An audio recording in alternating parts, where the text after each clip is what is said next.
Hello everyone, I welcome in vision लोक। आज हम स्टार्ट करेंगे अपना next topic Bayesian belief network. Bayesian belief network या इसको बाइस थ्योरम भी बोलते हैं और बाइसियन थ्योरम भी बोलते हैं और बेसियन नेटवर्क भी बोलते हैं इसको। हम इसमें देखेंगे बेसियन थ्योरम का यूज कैसे करते हैं, हम कहाँ पर करते हैं। हमारे पास सबसे पहले हम देखते हैं कि बाइसियन थ्योरम है क्या।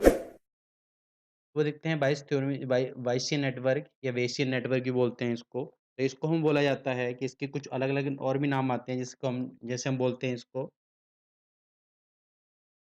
इसका नाम आता है बेस नेटवर्क,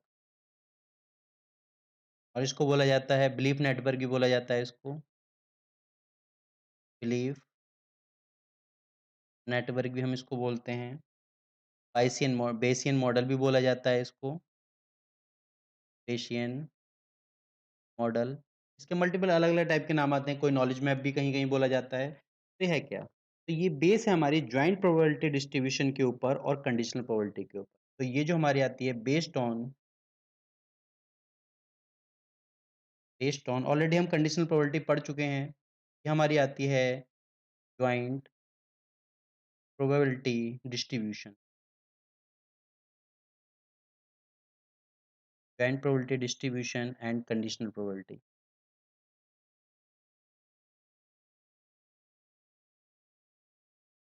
कंडीशनल प्रोबेबिलिटी के ऊपर बेस आती है। तो यहाँ पर जो चीज़ होती है, यहाँ पर Bayesian network is a probabilistic graphical model. मतलब ये जो है एक टेबल फॉर्म में और ग्राफिकल फॉर्म दोनों में चलता है, ठीक है? ये नेटवर्क जो है इसे बोला जाता है probabilistic graphical model with represent set of variable. इसमें अलग-अलग टाइप के सेट ऑफ वैल्यू को रिप्रेजेंट करते हैं और साथ में उनकी देयर कंडीशनल डिपेंडेंसी, मतलब वो किसके ऊपर डिपेंडेंस हैं, और उसके लिए यूज़ हम करते हैं डायरेक्टेड एसाइक्लिक ग्राफ, डीएजी का हम यूज़ करते हैं। आगे हम देखेंगे कैसे डी डायरेक्ट एसाइक्लिक ग्राफ का हम यूज़ करते हैं। So Bayesian network are the probabilistic because these network are built from probability distribution, ठीक है? And also use the probability theory for prediction and anomaly detection के लिए हम इसका यूज करते हैं। तो जो हमारी इसमें हम जो प्रोबेबिलिटी फाइंड करते हैं, जैसे हमने एक जिसमें जैसे बेस थ्योरम के अंदर वो बेस रूल के अंदर हम देखे थे, ठीक है? तो वहाँ पर क्या थी? वहाँ पर एक इवेंट की प्रोबेबिलिटी हम देख रहे थे अकॉर्डिंग टू दूसरे इवेंट के ऊपर क्या थी, उसकी जो कंडीशन थी ट्रू होने की, उसके ऊपर कितनी लाई करती थी। ठीक है? तो यहाँ पर उन चीज़ों में हम यूज़ करेंगे डायरेक्ट एसाइक्लिक ग्राफ का, ठीक है? या फिर सीपीटी का हम यूज़ करते हैं। ठीक है? तो ये डिफाइन करती है प्रोबेबिलिटी इंडिपेंडेंसी, मतलब इंडिपेंडेंसी और dependency among the variable network. जो नेटवर्क में जो हमारे अलग वेरिएबल बने हुए हैं, उनके बीच में आपस में डिपेंडेंसी क्या है और इंडिपेंडेंसी क्या है, उस बेस पर प्रोबेबिलिटी डिफाइन होती है। ठीक है? तो ये required to represent the relationship between multiple event in real world application that are probability in nature. तो यहाँ पर जो रिक्वायरमेंट होती है, वो होती है रिप्रेजेंट करने के लिए कि जो मल्टीपल अलग-अलग टाइप के इवेंट होते हैं हमारे रियल वर्ल्ड में, ठीक है? जो मतलब प्रोबेबिलिस्टिक नेचर के होते हैं, मतलब अनसर्टेन होते हैं। तो उन इवेंट में हम देखते हैं किस इवेंट के होने की क्या-क्या कंडीशन होगी और कैसे उन चीज़ों को हम रिलेशनल आपस में क्या है रिप्रेजेंट करेंगे। अब वो रिप्रेजेंट किस टाइप का होगा, कंडीशनल होगा, तो इंडिपेंडेंसी होगा या डिपेंडेंसी होगा, दोनों टाइप के हम देखेंगे, इंडिपेंडेंस या डिपेंडेंसी वेरिएबल होंगे, ठीक है? उसको हम देखेंगे। तो it can also use in the various task, जैसे प्रेडिक्शन में, एनोमली डिटेक्शन, मशीन लर्निंग में काफ़ी इसका यूज़ होता है, डायग्नोस्टिक के लिए हम, automated insight reasoning, time series prediction, decision making under uncertainty. मतलब ये कंप्लीट अनसर्टेनिटी का केस ही चल रहा है, तो वहाँ पर इसका हम यूज़ करते हैं बायसियन नेटवर्क का। अगला देखते हैं Bayesian network use for building model from data and expert opinion.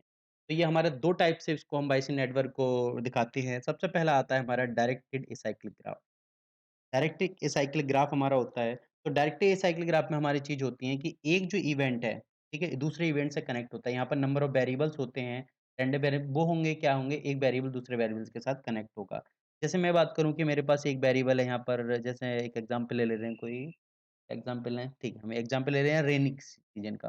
जैसे हमने देखा कोई रेन है, ठीक है, रेन की वज़ह से क्या है ग्रास वेट हो गई, ग्रास वेट हो गई, ठीक है। हमने देखा कि पहली कंडीशन हमारी क्या है, रेन की वज़ह से क्या हो गई ग्रास वेट हो गई, ठीक है।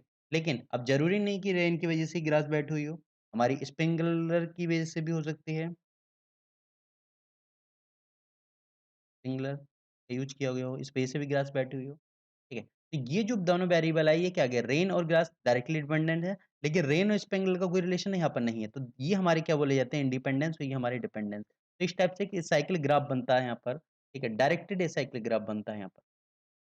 यहाँ पर जो हमारे अलग-अलग वेरिएबल होते हैं, जब हमारी जो बात आती है यहाँ पर डायरेक्ट साइक्लिक ग्राफ की बात कर रहे हैं, जब हमारे अनडायरेक्टेड की बात आएगी, अनडायरेक्टेड ये साइक्लिक ग्राफ की बात आएगी, तो वहाँ पर हम यूज़ करते हैं, वहाँ पर हमारा एक मॉडल होता है मार्कोव डिसीजन या मार्कोव चेन मॉडल, ठीक है? मार्कोव मॉडल होता है, मार्कोव नेटवर्क भी बोलते हैं इसको, तो वो हमारा जब यूज़ होता है, जब हमारे अनडायरेक्टेड की बात आती है, लेकिन यहाँ पर हम बात डायरेक्ट की करें। दूसरी हमारी कंडीशन होती है, दूसरे हम इसको फाइंड करते हैं कंडीशनल प्रोबेबिलिटी टेबल के अकॉर्डिंग।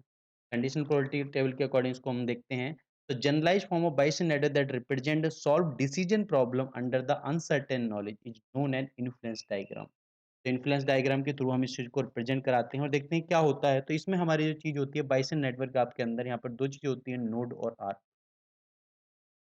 नोड्स और आर्क। तो नोड्स और आर्क क्या होते हैं हमारे? तो नोड्स होते हैं हमारे जैसे हमने देखा कि ए, बी, सी, डी यहाँ पर हमारे वेरिएबल हैं, ठीक है? ए, बी, सी, डी तो ये हमारे क्या अलग-अलग रैंडम वेरिएबल हैं, इनको हम रिप्रेजेंट करते हैं दैट इज़ कॉल्ड नोड, ये हमारे बोले जाते हैं नोड्स, ठीक है? और अगली चीज़ आर्क जो बोलते हैं आर्क हम बोलते हैं एरो को जो रिलेशनशिप डिनोट करता है दैट इज़ ए आर्क, ये हमारा बोला जाता है आर्क, ठीक है? ये रिप्रेजेंट करता है कैज़ुअल रिलेशनशिप और conditional probability between the random variable. Random variable के बीच में कंडीशनल प्रोबेबिलिटी क्या है और क्या उनके बीच में रिलेशन है, उस चीज़ को रिप्रेजेंट कराने के लिए हम इसका यूज़ करते हैं यहाँ पे। अगली चीज़ जो रैंडम वेरिएबल होंगे हमारे, ये जो हमने यहाँ पर बात की रैंडम वेरिएबल। अब जो हमारे वेरिएबल यहाँ पर यूज़ होते हैं, कौन-कौन से वेरिएबल यूज़ हो सकते हैं? मल्टीपल टाइप के वेरिएबल हैं। तो जो वेरिएबल हमारे अलग-अलग यूज़ हो सकते हैं, लेकिन उनमें से 2 कंडीशन है कि या तो वेरिएबल कंटीन्यूअस होगा या डिस्क्रीट होगा। दोनों टाइप के हम वेरिएबल का यूज़ कर सकते हैं, कंटीन्यूअस और डिस्क्रीट। कंटीन्यूअस एंड डिस्क्रीट दोनों टाइप के वेरिएबल का यहाँ पर हम यूज़ कर सकते हैं। अब यहाँ पर जो वेरिएबल ए है, वेरिएबल ए हमारा बी को लिंक करता है मतलब इसका बोल के हम बी का जो वेरिएबल है, ए जो पेरेंट वेरिएबल है और ए का ये बी जो है चाइल्ड वेरिएबल है। तो इन दोनों के बीच में रिलेशन हमने क्रिएट कर दिया। इसी टाइप से ए और डी के बीच में। तो ए और डी के बीच में हमारा जो रिलेशन है दैट इज़ कॉल्ड इसको हम बोलते हैं, ये हमारा बोला जाता है डिपेंडेंसी। तो यहाँ पर जो बात करेंगे दैट इज़ ए डिपेंडेंसी। और जब हम बात करेंगे ए और सी के बीच में, ए और सी के बीच में बात करें या फिर बी और डी के बीच में बात करें, तो यहाँ पर जो केस आएगा दैट इज़ ए इंडिपेंडेंसी। ये हमारा केस आता है इंडिपेंडेंसी। तो हमारे दोनों देख लिए इंडिपेंडेंस प्रोबेबिलिटी के केस में हम देखेंगे और डिपेंडेंसी के केस में भी हमने यहाँ पर देखा हमने, ठीक है? तो हमारे जो वेरिएबल है जो आपस में डिपेंड रहते हैं, ठीक है? चाइल्ड नोड की तरफ या फिर पेरेंट नोड की तरफ जो भी है तो हमारे that is called dependent variable और जो हमारे इंडिपेंडेंट हैं मतलब जो इनके कोई कोई रिलेशन नहीं है that is called independent variable. हम नेक्स्ट हम एक एग्ज़ाम्पल देखते हैं हम। ये हमारा एक एग्ज़ाम्पल आता है, हमने यहाँ पर बायसेन नेटवर्क के अंदर एक एग्ज़ाम्पल लिया है कोविड का केस, ठीक है? तो हमने देखा कि हमारे पास जो problem I that is a कोविड-19 ठीक है? कोविड-19 है जिसका आरटी-पीसीआर से टेस्ट पॉज़िटिव आएगा दैट इज़ ए कोविड-19 पॉज़िटिव। अब इसके क्या केस होता है? अब पहली चीज़ हम देखते हैं कि हमने देखा कि किस चीज़ से हम टच हुए।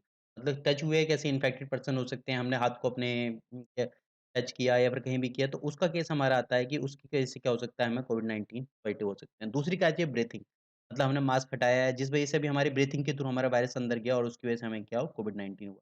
अब कोविड-19 की वजह से हमें क्या किया सकते हैं, कोविड-19 हुआ तो हमें कैसे पता चला? उसके फिर हमारे केस आते हैं, हमें पता चला कि कोविड-19 हुआ। पहली चीज़ हमने देखी कोल्ड सोर विद कफ। इसकी कंडीशन हमने देखी और दूसरी कंडीशन आई हमारी फ़ीवर की कंडीशन, कि हमें फ़ीवर आया तो हमें पता चला। और दोनों कंडीशन भी हो सकती हैं कि कोल्ड काफ़ी सोर भी हो सकता है और फ़ीवर भी हो सकता है। तो उसके लिए हम यहाँ पे बायस नेटवर्क के थ्रू हम देखते हैं, तो ये हमारा आएगा दैट इज़ कॉल्ड इसे बोला जाता है हमारा डायरेक्टिक एसाइक्लिक ग्राफ डीएजी। हम इसको डीएजी के थ्रू सॉल्व करते हैं डायरेक्टेड एसाइक्लिक ग्राफ के थ्रू, ठीक है? तो यहाँ पर देखो यहाँ पर टच और कोल्ड इनके बीच में अगर रिलेशन देखेंगे तो यहाँ पर ये इंडिपेंडेंस दिखाई देती है। लेकिन टच और कोविड यहाँ पर क्या है इनके बीच में डिपेंडेंसी दिखाई देती है, ठीक है? तो डिपेंडेंसी और इंडिपेंडेंसी प्रोबेबिलिटी के थ्रू हम देखेंगे तो हमने देखा कि हमारे टच होने की प्रोबेबिलिटी क्या है? तो हमने देखा कि टच होने से कोविड की प्रोबेबिलिटी हमने देखी कि 0.001 मतलब काफ़ी कम प्रोबेबिलिटी है कि टच होने से प्रोबेबिलिटी होगी और फॉल्स इसके होने की प्रोबेबिलिटी हमारी 0.999 आती है। अगली ब्रीथिंग की प्रोबेबिलिटी हम देखेंगे कि ब्रीथिंग हुई, ठीक है? उसकी वजह से हमारी ये ये चीज़ हुई, इसकी प्रोबेबिलिटी हम देखेंगे, ये भी प्रोबेबिलिटी हमारी काफ़ी कम आती है, ठीक है? दूसरे हम देखेंगे इसके फॉल्स होने की प्रोबेबिलिटी आती है 0.998 ठीक है? तो हमने ये अपने अकॉर्डिंग प्रोबेबिलिटी ले ली है, आप कुछ भी ले सकते हैं। तो अब देखेंगे तो कोविड-19 का केस है हमारा हुआ, तो कोविड-19 से हम देखेंगे कि ब्रीथिंग की वजह से और हमारी टच की वजह से। तो हम दोनों की प्रोबेबिलिटी देखेंगे, प्रोबेबिलिटी क्या होगी अगर हमारा कोविड इज़ ट्रू, मतलब कोविड हमारा पॉजिटिव हुआ है, ठीक है, दैट इज़ ट्रू, तो उसकी हम कंडीशन देखेंगे तो क्या होगा? ब्रीथिंग की वजह से और क्या हमारा ब्रीथिंग भी हमारी ब्रीथिंग और टच, ठीक है, दोनों की वजह से हम देखेंगे दैट इज़ 0.94।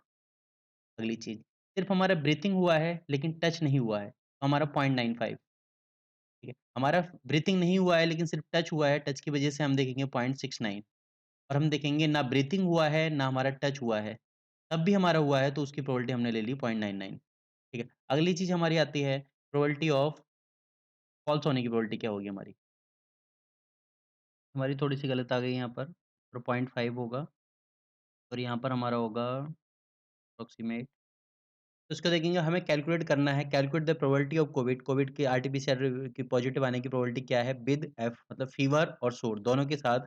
बट कंडीशन आती है ना तो हमारे ब्रीथिंग की वजह से हुई है और ना हमारा टच की वजह से हुआ है। तो इसकी हम प्रोबेबिलिटी देखेंगे, तो हमारे इसमें कंडीशन हमने लिख ली कि प्रोबेबिलिटी ऑफ क्या होगी हमारी, हमने देखा प्रोबेबिलिटी कोल्ड सोर, probability of fever, probability of Covid, but negation मतलब नॉट ब्रीथिंग, नॉट टच, ठीक है। तो हम यहाँ पर इसको कैलकुलेट करेंगे, तो हम इसमें सबसे पहले हम किसको देखेंगे कि प्रोबेबिलिटी ऑफ शोर, ठीक है, ऑन कोविड, मतलब हमारा जो कंडीशन आएगी, पहली कंडीशन हम देखते हैं कि जो कोल्ड सोर होने की प्रोबेबिलिटी क्या है ऑन द इवेंट, ठीक है, ऑफ कोविड, मतलब कोविड है उस इवेंट के बेसिस पे हम यहाँ पे क्या दे रहे हैं, यहाँ पे पोस्टर प्रोबेबिलिटी निकाल रहे हैं हम इस यहाँ पर, तो इसके बेस पे हम देखेंगे क्या होगी अगली चीज।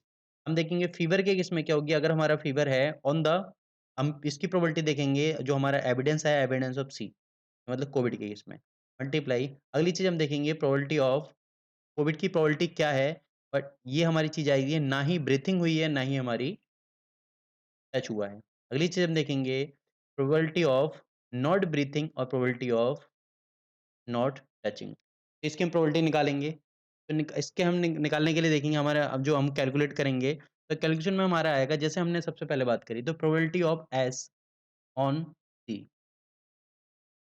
कि प्रोबेबिलिटी ऑफ एस, मतलब एस के ट्रू होने की, कि कोल्ड सोर होने की प्रोबेबिलिटी ट्रू होगी ऑन जब वैन वैन क्या होगा, कोविड इज ट्रू, मतलब कोविड की कंडीशन होगी तब उसकी प्रोबेबिलिटी आ गई हमारी 0.75। तो हमने इसको लिख लिया 0.75 मल्टीप्लाई।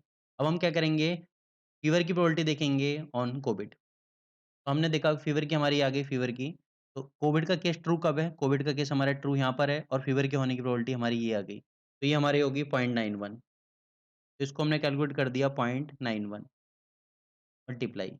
अब प्रोबेबिलिटी ऑफ सी, मतलब कोविड की प्रोबेबिलिटी क्या होगी, नॉट बीट और नॉट टी, मतलब ना ही ब्रीथिंग है ना ही हमारा टच है। तो हम देखेंगे ना ही हमारी ब्रीथिंग है ना ही टच है, ये केस हमारे यहाँ पर आएगा, ना ही ब्रीथिंग है ना ही हमारी टच है। अगर कोविड फिर भी है तो उसकी हमारी प्रोबेबिलिटी आएगी, ठीक है, ये, ठीक है। तो हम इसको लिखें, ये हमारी 0 है, यहाँ पर है 0, 0, 9, 9, ठीक है।